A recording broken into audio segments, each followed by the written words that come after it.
JEE advance 2026 में या तो ये सवाल या फिर इससे सिमिलर कोई सवाल जरूर आएगा। तो आज ही इसके अंदर जो अप्रोच लगने वाली है उसको समझकर अपने 4 नंबर कंफर्म कर लेते हैं। तो फिर वीडियो आगे देखने से पहले एक बार स्क्रीन को पॉज करो, क्वेश्चन को इस तरीके से रीड करो कि ये तुम्हारा जेईई एडवांस का पेपर ही चल रहा है, और जो भी तुम्हारे अप्रोचेस और आइडियाज हैं उन्हें कमेंट सेक्शन में शेयर करो।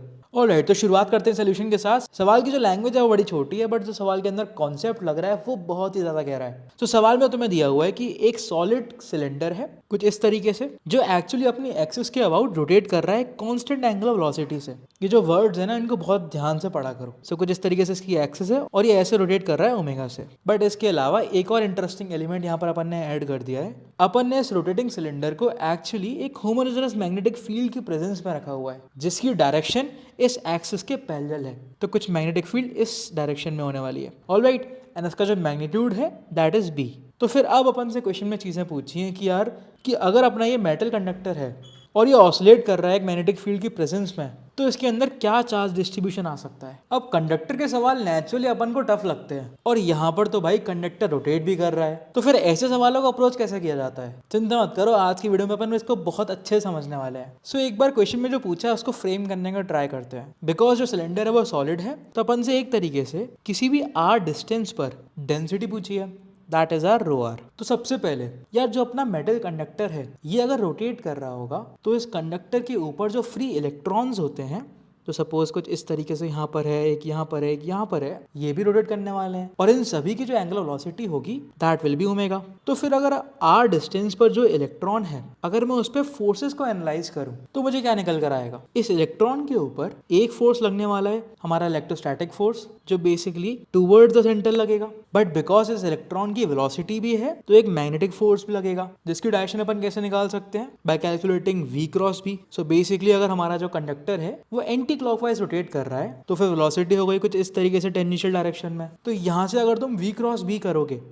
तो या तो मैग्नेटिक फोर्स अंदर की तरफ आएगा या फिर बाहर की तरफ आएगा। ऑलराइट, बट जो इलेक्ट्रोस्टैटिक फोर्स है वो तो हमेशा अंदर की तरफ ही होने वाला है। तो बेसिकली कितना नेट फोर्स लगेगा इस इलेक्ट्रॉन के ऊपर, E cross E, that is our electric force, and plus minus E R omega B, that is our magnetic force. अब यहाँ कंफ्यूज हो जाना, ये जो टर्म अपने निकाला है ये क्यू V क्रॉस B वाले फॉर्मूले से निकाला है, पर जो V है, जो हमारे इलेक्ट्रॉन की वेलोसिटी है, that is R into omega. Alright, and because जो हमारा इलेक्ट्रॉन है ये रोटेट कर रहा है एक R रेडियस के सर्कल में, तो ये जो फोर्स है जो सेंटर की तरफ लग रहा है एक्चुअली यही प्रोवाइड करेगा necessary centripetal force. So I can say this will be equal to mr into omega square. Alright, अब खतरनाक चीज देखो, यहाँ से अपन ने क्या निकाल लिया। बिकॉज जो ओमेगा था that is our given quantity जो कांस्टेंट है, हमारा जो मैग्नेटिक फील्ड है वो भी कांस्टेंट है और वो भी गिवन है। अब यहाँ पर जो अननोन क्वांटिटी रह गई है that is our electric field, and अपन ने उस इलेक्ट्रिक फील्ड को एक्चुअली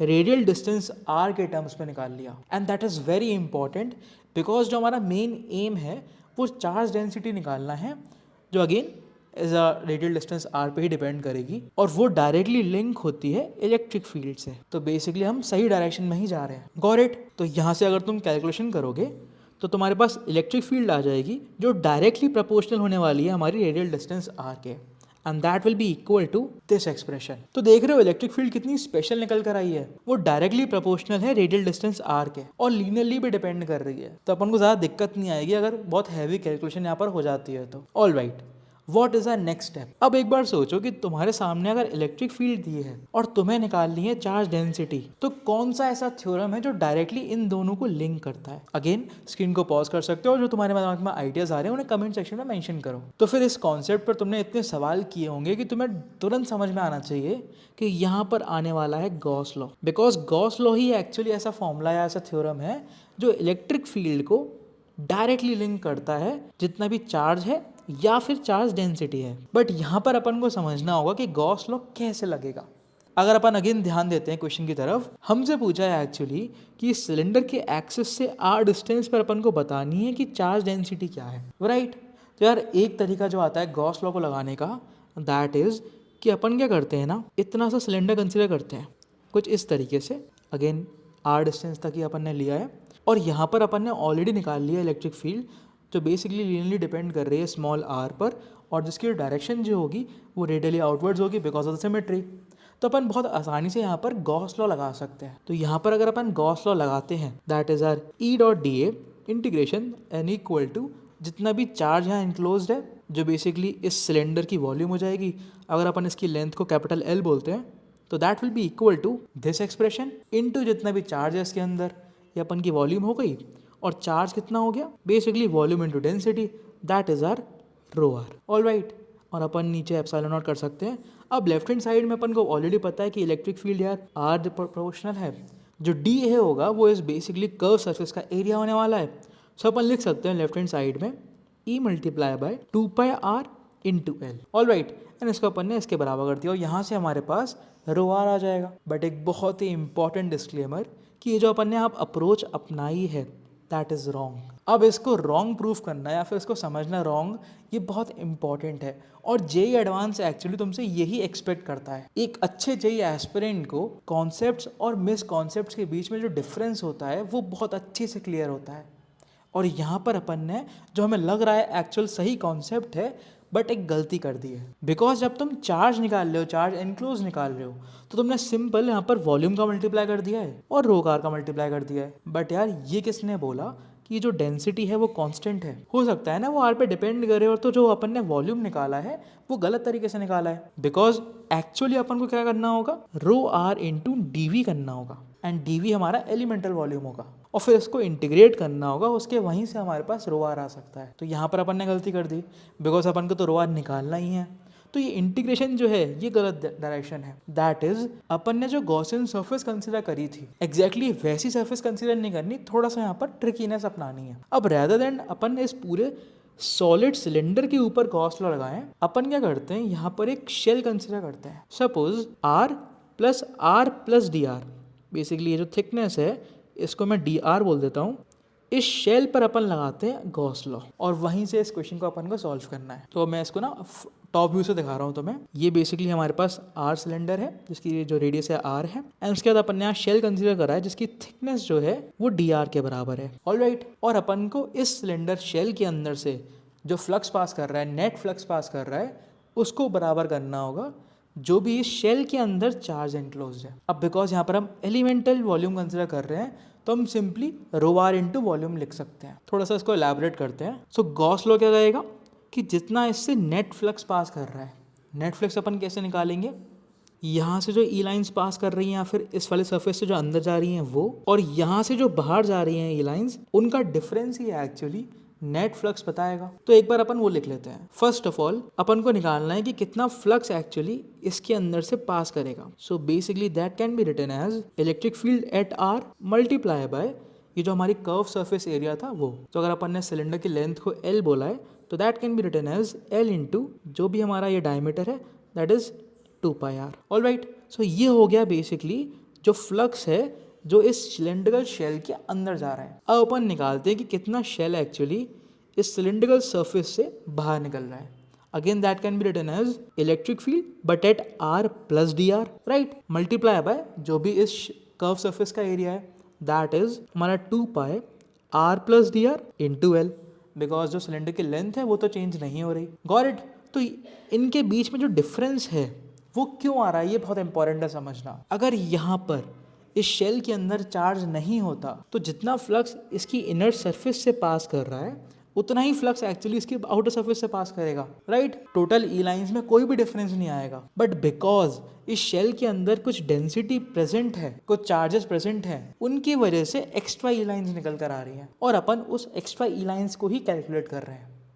और वही जो डिफरेंस है फ्लक्स में, इसको अपन φ1 बोल देते हैं, इसको अपन φ2 बोल देते हैं।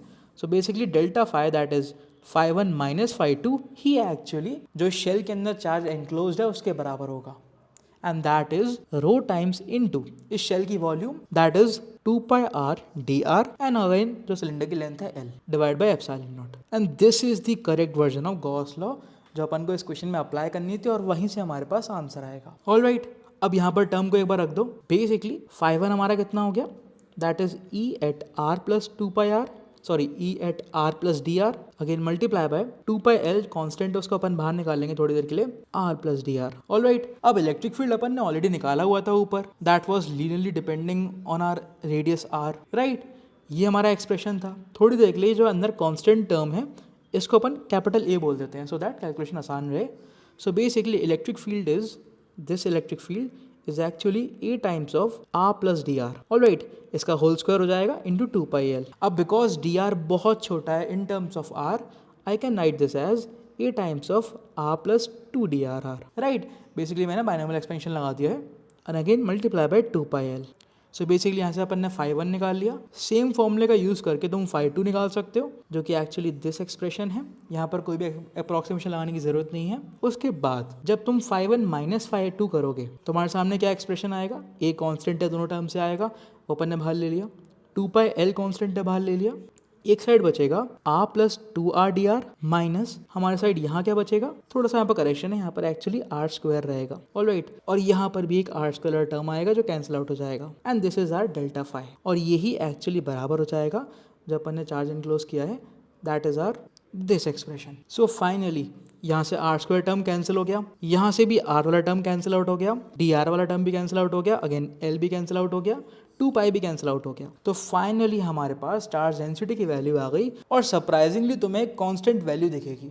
मैं एग्जैक्ट वैल्यू लिख देता हूँ so that you can verify. Rho is actually equal to this expression और तुम देख सकते हो यहाँ पर जो वैल्यू है दैट इज कांस्टेंट। ऑलराइट, अब यार डिपेंड करेगा हमारे ओमेगा की डायरेक्शन क्या है, मैग्नेटिक फील्ड की डायरेक्शन क्या है, तो अकॉर्डिंगली हो सकता है रो नेगेटिव हो जाए और हो सकता है रो पॉजिटिव हो जाए।